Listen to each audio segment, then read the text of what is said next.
우리 다 같이 함께 한 목소리로 하나님 말씀 받들어 읽겠습니다.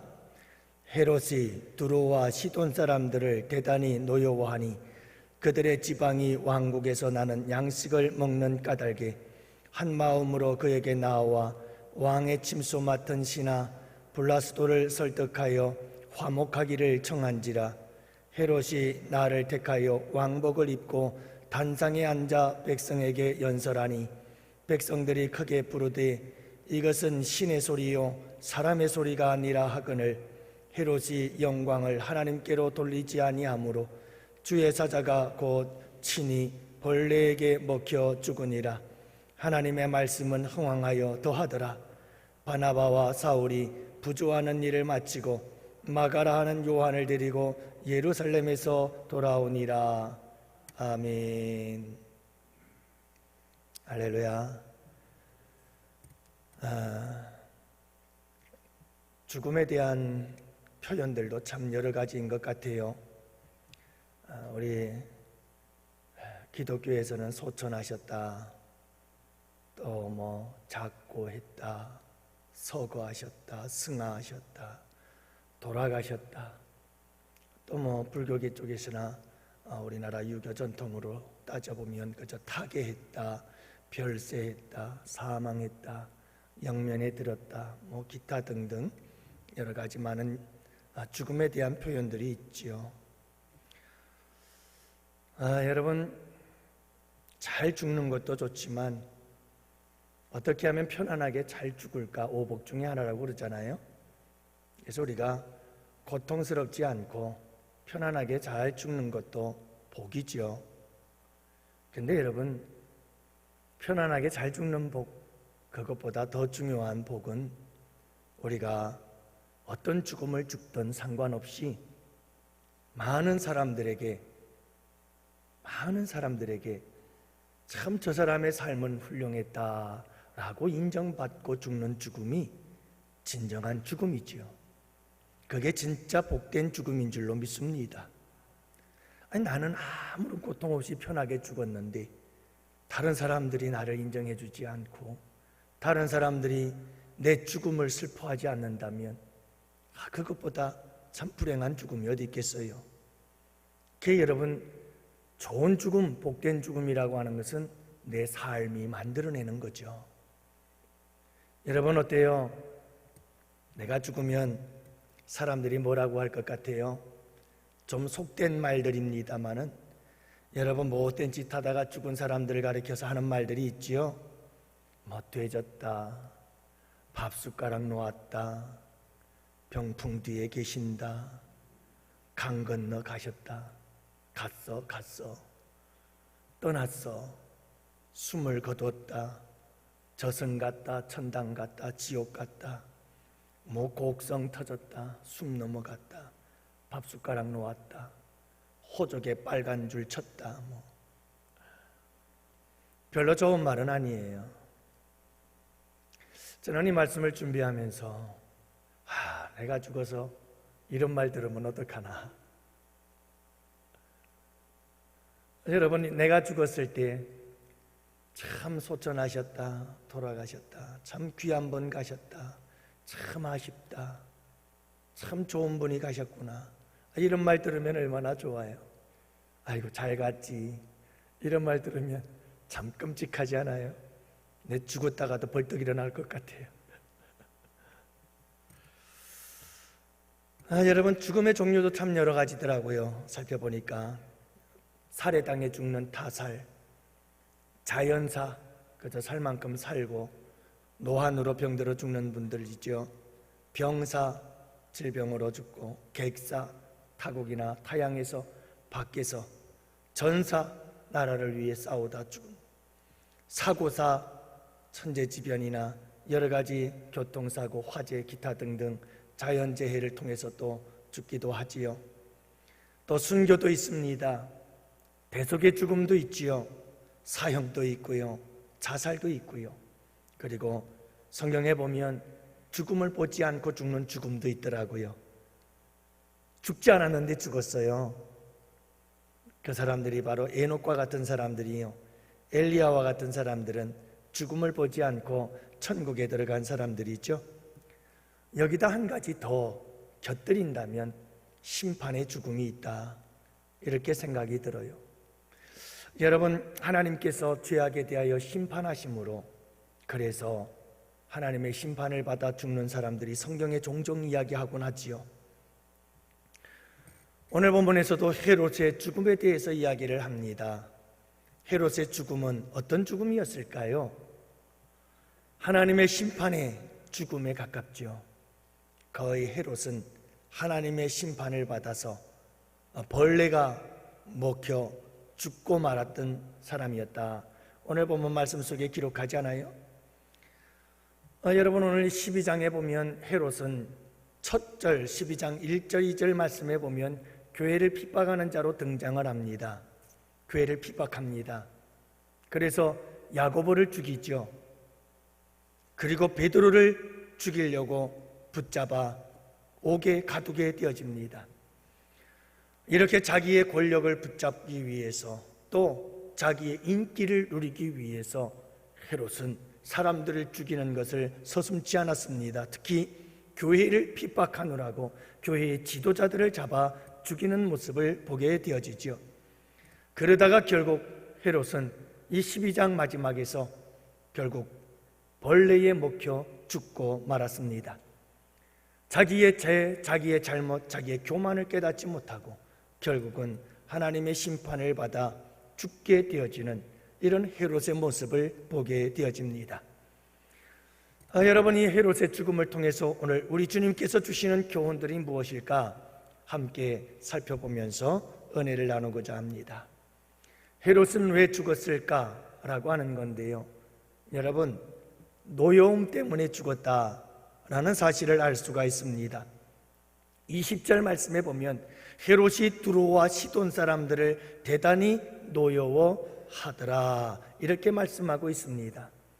지도를 한번 보여주시면 두로와 시돈은 요단강 홀몬산 옆 서쪽으로 저 북쪽에 있는 것을 보게 되어집니다. 여러분, 이 두로와 시돈 사람들에 대하여 대단히 노여워했다, 이렇게 이야기를 합니다.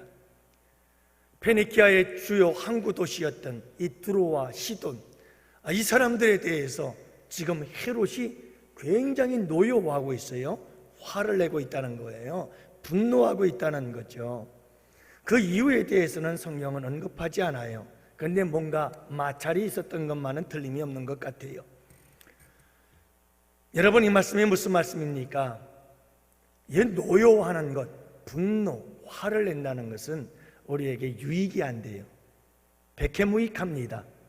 우리의 수명을 짧게 만들어요. 일찍 죽게 만들어요. 여러분, 우리는 이 분노하면 안 돼요. 화를 내면 안 돼요. 여러분, 건강하게 사시려면 화내지 마십시오. 분노하지 마십시오. 잘 다스리는 여러분들이 되시기를 바랍니다. 이게요, 헤롯 왕이 물론 벌레가 충이 먹어 죽었지만 그 죽을 수밖에 없었던 죽음의 그림자에 한 걸음 한 걸음 다가가는 모습을 보니까 이 헤롯이라고 하는 사람은 늘 이렇게 분노하고 화를 내는 사람이었다는 것을 알 수가 있습니다. 자존감이 낮고 열등감이 심할수록 분노의 사람이 된다고 하잖아요. 여러분, 왜 자꾸 화를 냅니까? 사람들이 형편이 어려울수록 자꾸 화를 내게 됩니다. 왜냐하면 자꾸 짜증이 나니까요. 뿐만 아니라 내가 원하는 일들이 내 원하는 대로 안 될 때 사람들은 분노하게 되어집니다. 그래서 분노의 원인 중에 하나가 욕망입니다. 여러분, 욕망을 내려놓으면, 욕심을 내려놓으면 분노가 줄어듭니다. 욕심이 많으면 많을수록 내가 원하는 대로 되지 않는 일들이 많아져요. 그러면 그럴수록 우리는 분노할 수밖에 없는 거지요. 물론 기질적인 것도 있습니다.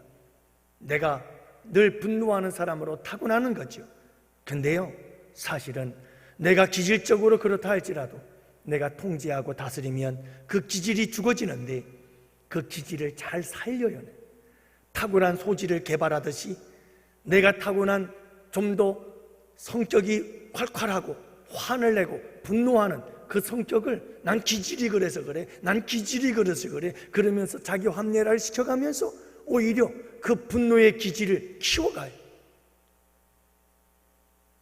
이건 자기 자신을 두 번 죽이는 것이고 주변에 있는 사람들을 더 어렵게 만들고 힘들게 만드는 거죠. 여러분, 그리스도인들은 나를 잘 다스리는 자들이 되어야 되는 줄 믿습니다. 다스림은 하나님이 우리 인간에게 주신 가장 큰 특권이고 축복이기 때문에 그렇습니다. 여러분, 하나님께서 아담과 하와를 지으시고 그리고 아담과 하와에게 주님께서 축복하시며 하시는 말씀이 모든 것을 다스려라. 하나님께서 사람에게 주신 가장 큰 축복 중에 하나는 뭐냐면 다스림의 축복입니다.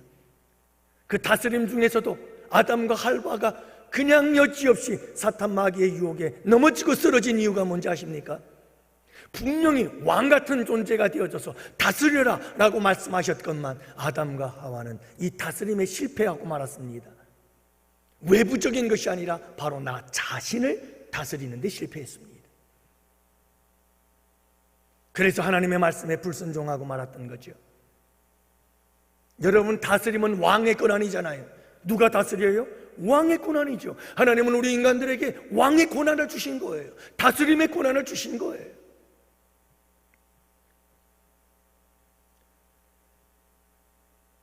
참 안타깝게도 인간들은 하나님께서 왕의 권세를 주셨는데 이 왕의 권세를 가지고 이 천지 만물을 잘 다스리라고 하나님께서 왕권을 인간들에게 주셔서 다스리게 했건만 이 자연 만물을 다 파괴시켜버리고 이제는 회복할 수 없을 지경까지 만들어버리고 말았잖아요. 참 안타까운 일이죠.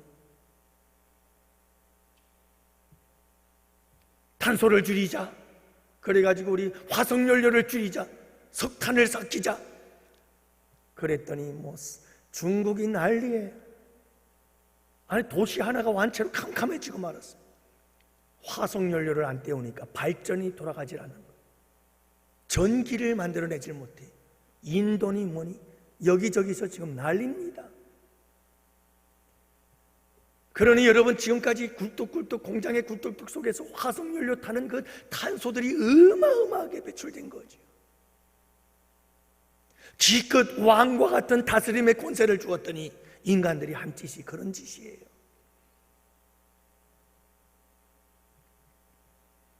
멀리서 찾을 이유도 없습니다. 여러분, 우리 한 사람 한 사람을 하나님께서는 왕의 권세를 주시고 다스려라 하고 우리에게 권세를 주시고 특권을 주신 거지요. 잘 다스려야 합니다. 뭘요?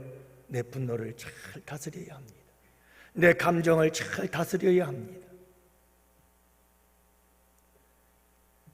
그러나 여러분, 죄로 말미암아 타락한 후에 다스리는 자가 아니라 다스림을 받는 자가 되고 말았어요. 이게 인간의 비극이지요.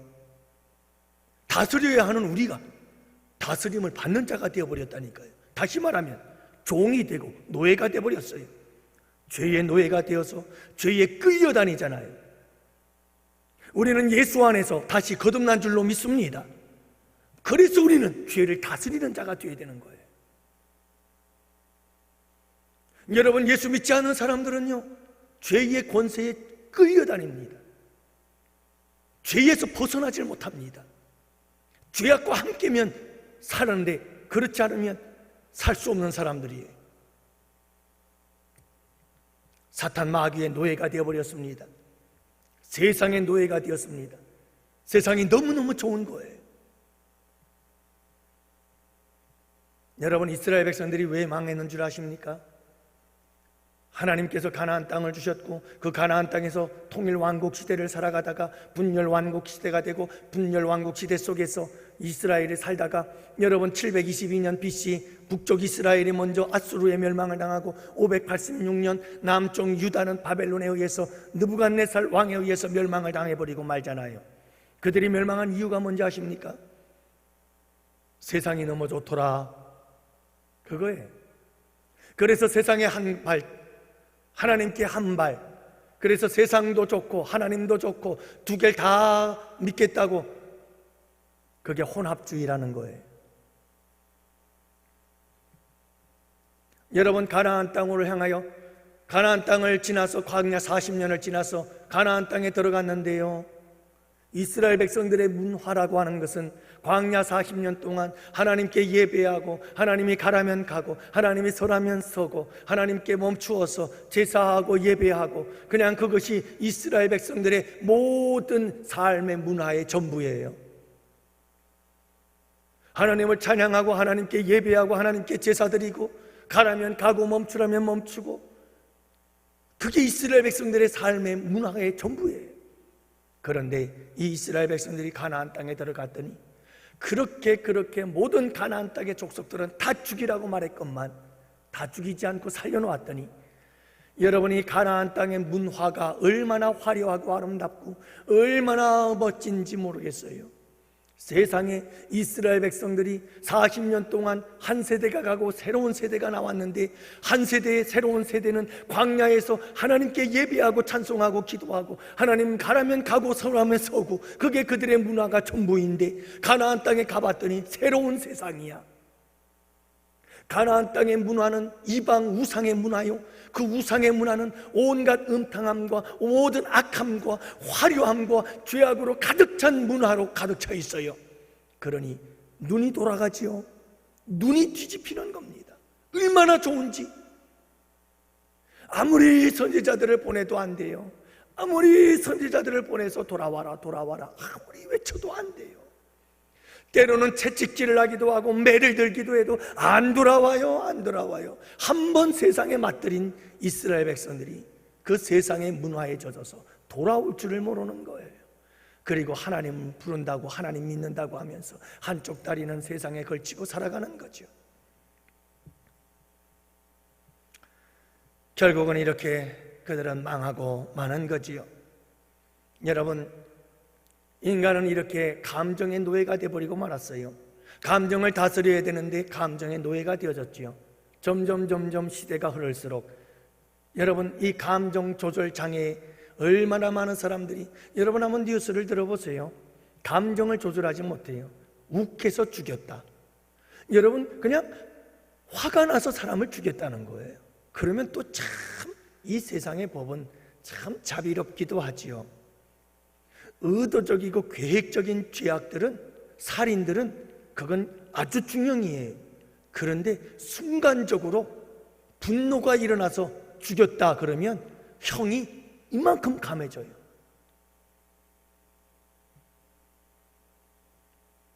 여러분, 이 분노를 감당하지 못하고 다스리지 못해서 사람 죽이지, 분노를 감당하지 못해서 층간소음으로 서로 살인까지 벌어지는 이런 비극적인 이웃 간에 참담한 일들이 일어나기를, 뿐만인가요? 데이터 폭력이 요즘 난리죠. 다 무엇 때문인 줄 아십니까? 대부분이 다 이 감정을 조절하지 못하는 거예요. 분노를 조절하지를 못해요. 수많은 살인이, 수많은 폭력들이 여러분 전부 다 감정을 조절하지 못해서 일어나고 있는 일들이에요. 이것이 점점 많아지고 있어요. 사랑하는 성도 여러분, 감정을 잘 다스릴 수 있어야 됩니다. 분노를 잘 다스리지 못하면 우리에게 점점 죽음은 가까이 다가오는 거지요. 그래서 여러분, 분노하게 되면 몸도 망가지고 마음도 다 망가져요. 여러분, 분노를 하게 되면 여러분들은 잘 모르죠? 전 알아요. 그래서 여러분들은 화를 안 내봐서 잘 모르잖아요. 근데 여러분, 이 사람이 감정이 막 분노가 일어나면 가슴이 막 두근두근 뛰기 시작해요. 맥박이 빨라지는 거예요. 그러면 여러분, 이것이 뇌에까지 영향을 준다고 그러잖아요. 그래서 화를 내면 이 스트레스 호르몬이 분비가 급격히 증가하면서 혈액순환이 원활해지지 않게 되고, 이때 뇌세포도 활성화가 떨어지는 거예요. 그래서 이 분노는 우리의 이 뇌까지도 손상을 시킨다고 합니다. 뇌세포가 쪼그라들게 만들어버리는 뿐만이 아니에요. 여러분, 우리가 분노를 일으키게 되면 우리의 심장에 문제가 생겨요. 혈관 수축이, 혈압이 높아지면서 심장에 무리를 주게 되어지죠. 여러분, 우리 드라마 볼 때 그런 얘기들 많이 나오잖아요. 드라마를 보다 보면 여러분, 그런 장면들이 나와요. 막 싸우다가 윽 하면서 쓰러지는 장면들. 근데 여러분, 그게 그냥 연출이 아니고 실제라는 거예요. 분노를 일으키게 되면 자극을 받아서 심장 근육에 산소가 부족해지면서 부정맥을 일으키고 심장의 문제를 일으키고 혈관계의 문제를 일으켜 윽 하고 쓰러져 죽는 거예요. 재미있는 이야기가 있죠. 존 헌터라고 하는 세계적인 생리학자가 있습니다. 이분은요, 분노, 질투, 독선과 같은 감정을 품으면 심장의 혈관이 압박을 받아서 심장병을 유발한다라고 하는 학설을 처음으로 주장한 사람이에요. 그래서 그는 학회를 열고 그리고 이 논문을 여러 사람들 앞에서 발표를 하게 됩니다. 그런데 어떤 한 학자가 이 사람의 설명을 듣다가 반론을 제기했어요. 아니다, 그건 잘못된 학설이다. 그러자 그가 순간적으로 자리에서 일어나서 벌떡 일어나서 그 반대하는 사람에게 한마디 하려다가 그 자리에서 윽 하고 죽었어요. 죽음의 원인이 극심한 분노가 사람을 죽음에 이르게 한다는 그의 학설이 그의 죽음을 통해서 증명이 된 거예요.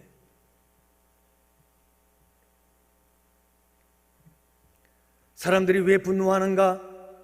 전문가들의 이야기를 들어봤더니 두 가지가 있다고 그래요. 왜 사람들은 분노할까? 첫째는 내가 너를 바꾸고야 말겠다. 상대를 바꾸겠다고. 그래서 화를 낸다는 거예요. 두 번째는 내가 옳다. 이걸 주장하기 위해서 분노한다는 거죠. 사랑하는 성도 여러분, 사람이 성내는 것은 하나님의 의를 이루지 못한다고 야고보서에서 말씀하고 있잖아요. 성내기를 더디하라고 주님이 말씀하고 있잖아요. 사랑하는 성도 여러분, 이 분노를 잘 처리하는 여러분들이 되시기를 바랍니다. 여러분, 이 분노를 잘 처리해야 돼요. 여러분, 분노는 본능이라고 얘기를 합니다. 타락한 본능이 맞죠. 그렇지만 아무리 본능이라 할지라도 처리를 잘해야 됩니다. 아무렇게나 이 분노를 처리해버리면 안 되는 거예요. 그건 짐승과 같습니다. 여러분, 짐승은요 아무데나 갈깁니다. 그냥 응아마렵다고 아무데나 싸고 아무데나 대소변 가리지 않고 쌉니다. 이게 짐승입니다. 본능이라는 거예요. 여러분, 이 분노라는 것도 본능일진데 본능이라고 해서 아무렇게나 대처해버리나요? 아무렇게나 처리해버리나요? 그러면 짐승이에요. 아무리 분노가 일어나도 우리는 아무렇게나 처리를 하면 안 돼요. 분노가 일어난다고 사람을 죽이면 안 되는 거예요. 여러분, 분노가 일어난다고 사람에게 폭력을 행하면 안 되는 거예요. 묻지마 폭력, 얼마나 잔인한 폭력이에요. 여러분, 분노라고 해서 우리는 이 분노를 아무렇게나 여러분 쏟아내면 안 되는 거죠. 어떤 사람들은 분노는 다 쏟아내야지 그래가지고는 어디 가요? 골프장 가서 골프공을 탁 갖다 놓고 요건 누구 나를 화나게 만드는 사람 한 방 날려야지 하고 친다면서요. 예전에는 볼링이었는데 요즘은 골프로 바뀌었대요. 여러분, 그것은요 내가 미워하는 사람에 대한 미움을 더 키우는 거예요. 그러면 안 돼요. 그래서 여러분, 우리에게 일어나는 분노도 잘 처리를 할 수 있어야 되는 거죠. 성경적인 방법이 있어요. 여러분, 다윗처럼 하나님께 나와서 하나님께 우리의 분노와 아픔과 억울함과 괴로움과 고통을 다 쏟아내시기를 바랍니다. 다윗이 그랬어요. 하나님께 나와서 탄식하며 하나님 앞에 부르짖는 거지요. 두 번째로는 여러분, 십자가의 사랑입니다. 용서하면 분노는 해결돼요. 근데 용서하지 못하니까 분노가 일어나는 거예요. 예수 그리스도의 십자가로 지혜롭게 모든 분노를 잘 대처하고 또 지혜롭게 믿음 안에서 여러분 모든 분노를 다스리고 통치하는 왕 같은 하나님의 제사장들이 되시기를 주님의 이름으로 축복합니다. 여러분, 분노하면 일찍 죽어요. 지금 이 분노 때문에 헤롯은 죽음으로 한 발자국 한 발자국 다가가는 거예요. 두 번째로는 불화예요. 화목하지 못했어요. 그래서 죽음으로 다가가는 거예요. 20절 말씀해 보니까 헤롯이 두로와 시돈 사람들을 대단히 노여워하니 그들의 지방이 왕국에서 나는 양식을 먹는 까닭에 한 마음으로 그에게 나와 왕의 침소 맡은 시나 블러스도를 설득하여 화목하기를 청한지라. 이 페니키아, 두로와 시돈 대표적인 두 도시는 항구 도시예요. 그래서 부유롭기는 해요. 많은 물물 교환들이 거래가 되어져 이루어지는 곳이니까요. 많은 사람들이 드나드니까요. 자, 그런데 문제는 뭐냐 하면 이 두로와 시도는 해안가에 있는 항구 도시라 여러분 농사를 지었기에 적절하지 않은 땅이에요. 그래서 갈릴리에서 곡식을 얻어다가 수확하고 그것을 수입해서 먹는 나라가 두로와 시돈이었어요. 그런데 헤롯이 뭔가 마음이 안 좋은지 노여움을 타서 분노하면서 뭘 해버렸어요? 곡식의 수출을 끊어버린 거예요. 그러니까 두로와 시돈 사람들이 난리죠. 그래서 화목하러 청하러 온 거예요. 그래서 헤롯 왕의 가장 믿을 만한 사람, 왕의 침소를 맡고 있는 블라스도를 설득해서 화목하기를 청했던 거예요. 우리 화목합시다. 무슨 일인지는 몰라도 우리 화목합시다. 그리고 곡식을 주고 필요한 것이 있다면 우리가 주지요. 그리고 화목을 청했어요. 여러분, 침소 맡은 사람보다 더 신뢰할 만한 사람이 어디 있겠어요? 헤롯이 잠들었을 때 여러분 그 침소를 맡은 사람인데 잠들었을 때보다 더 위험한 때가 어디 있겠어요? 가장 믿는 사람이죠. 그래서 이 블레스도라고 하는 사람을 통해서 화목하려고 했지만 여러분 헤롯이 거절한 거예요. 여러분, 노여움도 노여움이지만요, 서로 간에 불화하면 그것보다 불행한 게 없는 거예요. 쓸데없이 자존심 씌울 필요도 없어요. 화목함이 최고예요. 저도 결혼해서 우리 아내와 티격태격 싸워본 적이 있는데 여러분 참 그놈의 자존심 때문에 화해하지 않고 하루 이틀 3일 4일 일주일 지나가고 그거 참 지옥 같더라고요. 삶이 진짜 지옥 같습니다. 저를 바라보는 여러분들의 눈길은 나는 그렇게 안 해봐서 잘 모르겠는데요 하는 눈길인 것 같은데, 여러분 화해가 최고예요. 서로 화목하게 사는 게 최고예요. 그게 얼마나 행복한지 몰라요. 화목이 얼마나 행복한지 모르면 한번 오늘 밤에 가서 싸워보세요. 그렇다고 진짜 싸우지 마시고요. 여러분, 우리 주님이 말씀하시잖아요. 예배보다 소중한 게 뭐다? 예물을 드리려고 제단에 드리려다가 내 형제와 싸운 일이 생각나거든. 가서 화목하고 와서 그 다음에 하나님께 예물을 드려라. 우리 주님께서 말씀하시잖아요.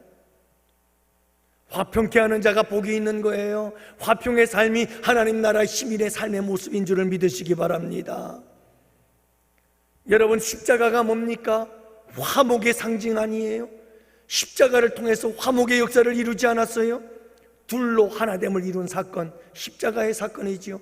하나님과 화목하고 이웃들과 서로 화목하는 사건, 십자가를 통해서 만들어진 것이지요. 우리 주님께서 십자가를 통해서 우리를 구원하신 것은 화목의 삶을 살라고, 화목의 삶을 살라고, 화평의 삶을 살라고, 불화하지 말라고 우리에게 십자가를 주신 줄 믿으시기 바랍니다. 여러분, 세계 2차 대전 때 일본의 히로시마에 떨어졌던 원자폭탄 잘 아시죠? 세계가 놀랬죠. 그 위력에 폭탄 한 방에 30만 명이 죽고, 뿐만이 아니죠, 반세기가 지난 지금도 그 핵폭탄의 영향으로 고통받으며 죽어가는 사람들이 얼마나 많은지 모른다는 거예요. 그 당시 이 원자폭탄 제조를 총지휘했던 과학자 로버트 오펜하이머시라고 하는 사람, 그 사람이 미국 국회에 출석을 해서 증언을 했다고 합니다. 위원들은 질문을 했습니다. 그 무시무시한 원자탄 무기를 방어할 수 있는 어떤 방법은 가지고 있나요? 라고 이 박사에게 물었다고 그러지요. 그러자 이 과학자는 대답했답니다. 분명히 방어할 수 있는 방법이 있습니다. 그것은 오직 평화라고 하는 무기 하나뿐입니다. 여러분, 이 평화라고 하는 이 마음을 잃어버리면, 세계가 이 평화라고 하는 무기를 빼앗기게 되어지면 여러분, 이 세계의 종말은 순식간입니다. 원자폭탄보다 더 강력한 것이 수소폭탄이요, 수소폭탄보다 더 강력한 무기가 생겨났다고 합니다. 그게 코발트라고 하는 건데요, 이것은 자그마치 수소폭탄보다 훨씬 더 무섭다고 합니다. 수백 배나. 여러분, 이 코발트라고 하는 무기가 한 번 꽝 만들어지고 폭발이 되어지면 전 세계 인구의 99%가 한 방에 날아간답니다. 아직은 만들어지지 않았지만 언제든지 만들어질 수 있는 폭탄이라고 합니다.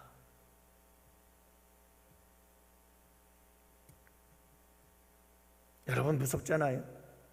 그냥 한 방이면 전 세계가 다 날아가는 거예요. 그러니 여러분, 이와 같은 위기 상황 속에서 인류를 구원할 수 있는 이 평화가 아니면 한 방에 다 끝나버리는 거죠. 무서운 거예요. 사랑하는 성도 여러분, 우리가 이 세상을 살아가면서 모든 사람들과 더불어서 항상 화목하시기를 바랍니다. 화평하세요. 화목하세요.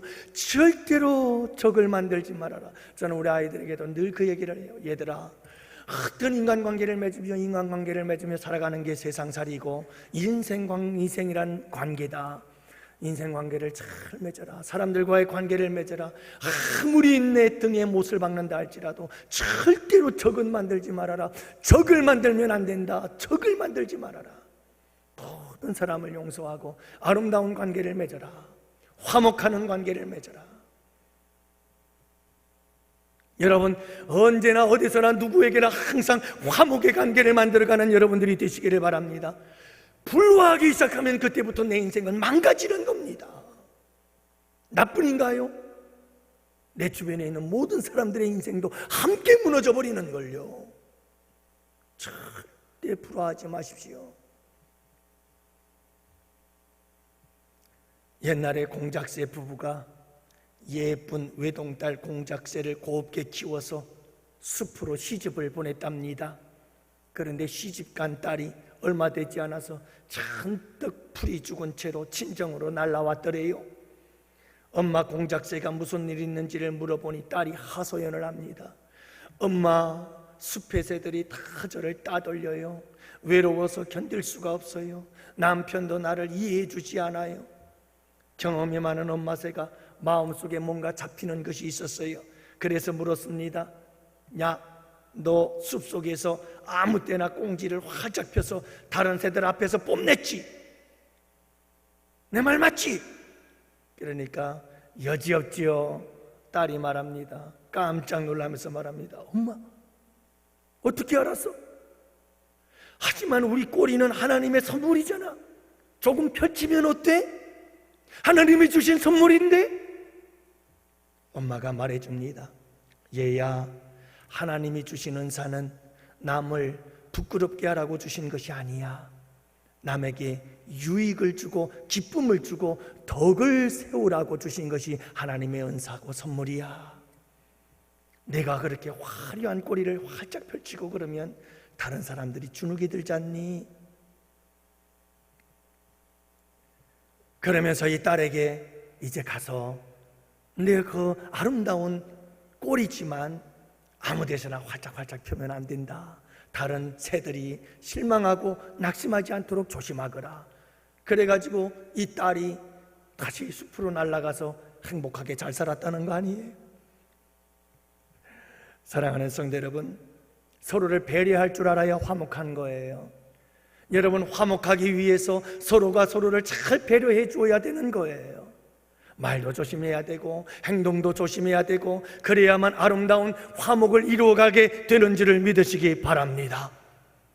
우리 양원교회 성도들은 오케스트라가 되기를 원해요. 모두가 다 각기 다르지만 그 다름이 하나가 화목을 이루고 화평을 이루어서 아름다운 하나님을 찬양하는 영광의 찬송을 올려드리는 오케스트라, 감동을 주는 오케스트라가 되기를 축복합니다. 나만 잘났다고 내 소리만 커야 된다고 나만 팍 올라가 버리면 다 망치는 거예요. 서로를 배려하며 아름다운 화목을 이루고 화목을 이루는 공동체가 되기를 축복합니다. 시간이 많이 지났네요. 속도전으로 나갑니다. 하나님의 소리, 사람의 소리. 여러분, 사람의 소리에 귀를 기울이지 마시고 하나님의 소리에 귀를 기울이십시오. 그게 사는 법입니다.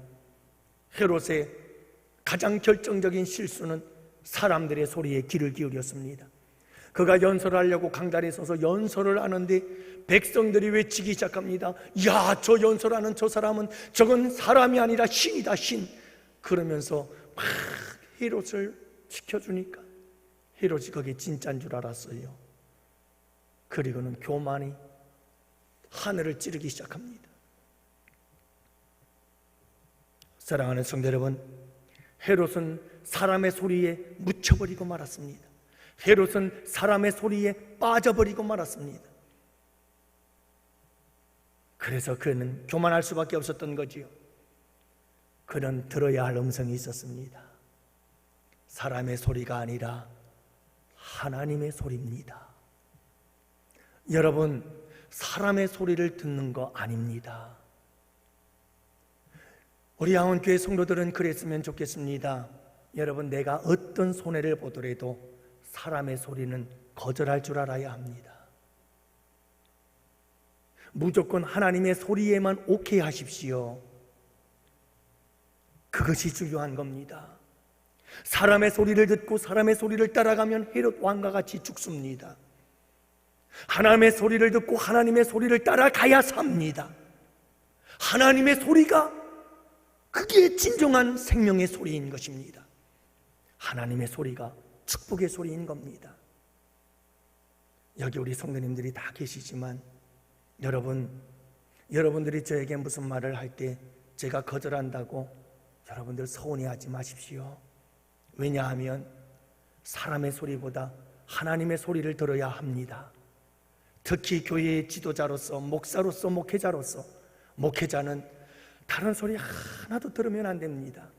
누구의 소리만 들어야 될까요? 하나님의 소리만 듣고 하나님의 소리를 따라가는 겁니다. 하나님의 소리가 아니면 들어주고 싶어도 안 되는 거죠. 인간적으로는 이건 좀 들어줬으면 좋겠는데 하는데도 하나님의 소리가 아니야 하면 아닌 거예요. 여러분, 사람들이 아무리 아니라고 해도 하나님의 소리가 이거야 라고 하면 이거를 가는 거예요. 여러분, 그래야 되지 않을까요? 사랑하는 성도 여러분, 하나님의 소리에 귀를 기울여 삽니다. 우리 양원교회 성도들은 항상 하나님의 소리를 듣기를 힘쓰시기를 바랍니다. 그리고 하나님의 소리를 분별하시기를 바랍니다. 그냥 사람들이 넌 사람이 아니고 넌 신이야 이렇게 해준다고 해서 여러분 그게 진짜인 줄로 알면 안 되는 겁니다. 네 번째로는 하나님의 영광을 가로채지 마세요. 23절 말씀, 헤롯이 영광을 하나님께 돌리지 아니하므로 주의 사자가 곧 친히 벌레에 먹혀 죽으니라. 하나님의 영광을 가로챘어요. 여러분, 사람들이 저는 정말 사람이 아니라 신의 소리다, 저건 신의 소리야 라고 말할 때 여러분, 하나님께 영광을 돌리십시오 라고 말했어야 되는데 그 영광을 자기가 차지하고 말았어요. 여러분, 꼭 기억하시기를 바랍니다. 무엇이든 내가 지극히 작은 일이라도 하나 잘한 것이 있어서 사람들이 그것을 잘했다고 말하거든 주님이 하셨죠. 주님이 하셨어요. 주님의 은혜요. 주님의 은혜요. 저는 성도님들이 뭔가를 참 목사님, 제가 이렇게 목사님 기도 때문에 참 이런 놀라운 은혜를 받았어요. 치료됐어요. 고침받았어요. 건강해졌어요. 그럴 때마다 제가 하는 얘기가 있습니다. 집사님, 권사님, 장로님, 하나님이 장로님을 사랑하시니까, 하나님이 우리 권사님을 얼마나 사랑하셔서, 하나님이 우리 집사님을 너무너무 사랑하셔서 그렇게 은혜 베풀어 주신 거야. 여러분 모든 영광 하나님께 올려드리는 여러분들이 되시기를 바랍니다. 하나님의 영광을 가로채려고 하는 것, 하나님의 영광을 빼앗으려고 하는 자는 사탄마귀요, 이 사탄마귀는 항상 하나님의 영광을 가로채려고 합니다. 하나님의 영광을 다 자기가 차지하려고 하는 것이 사탄마귀의 역사지요. 마지막으로 여러분, 결론적으로 말씀을 드립니다. 하나님의 말씀, 흥왕하는 교회가 되기를 축복합니다. 헤롯은 하나님의 교회를 핍박합니다. 교회의 지도자들을 잡아 죽이려고 합니다. 그러나 그와 같이 하나님을 핍박하는 자들은 여지없이 주의 사자가 치니 벌레에게 먹혀 죽었더라. 그러나 여러분, 오늘 말씀해 보니까 하나님의 말씀은 흥왕하여 더하더라. 하나님의 말씀은 흥왕하여 더하더라. 막을 길이 없어요. 하나님의 흥하심은, 하나님의 말씀의 흥왕하심은 막을 길이 없습니다. 헤롯도 막을 수 없어요. 충에 먹혀 죽는 거예요. 하나님을 핍박하고 교회를 핍박해서 야고보를 죽이고 베드로를 죽이려고 하고, 아무리 그가 하나님의 말씀의 흥왕함을 가로막으려 할지라도 여러분, 막을 길이 없습니다. 하나님의 말씀의 흥왕함은 그 누구도 막지 못합니다. 거기에다가 바나바와 사울이 부조하는 일을 마치고 마가라는 요한과 함께 예루살렘에 돌아오니라 라고 예루살렘에서 돌아왔다, 안디옥교회로 돌아왔다는 말이죠. 여러분, 이 말씀이 무슨 말씀이에요? 왜 이런 말씀을 기록하고 있느냐? 여러분, 아무리 교회를 핍박하고 또 핍박하고 또 핍박할지라도 하나님의 말씀은 흥왕해진다. 아무리 핍박하고 핍박을 받아도 여러분, 하나님의 사역은 쉬지 않고 계속되어진다, 이 말씀이에요. 헤롯이 아무리 교회를 핍박한다 할지라도 교회는 하나님의 말씀으로 흥왕해지고 하나님의 사역으로 왕성해지고 하나님의 사역은 계속되어지는 역사, 이것이 바로 교회다 라고 하는 사실을 우리에게 도전해주고 있습니다. 사랑하는 성도 여러분, 이 헤롯이 이렇게 죽어지는 사건을 통해서 우리에게 주시는 이 좋은 교훈을 꼭 가슴에 간직하시고 여러분들이요, 승리하는 삶을 살아가는 복된 우리 양원의 성도들이 되시기를 축복합니다. 헤롯처럼 죽음의 길이 아니라 삶의 길을 가시기 바랍니다. 그리고 교회는 그 어떤 환난과 핍박 속에서도 여러분 절대로 움츠러들지 않습니다. 말씀은 흥왕하고 그리고 사역은 더욱더 왕성해지는 놀라운 역사가 일어나는 우리 양원교회가 될 줄로 믿습니다. 우리 함께 기도합시다.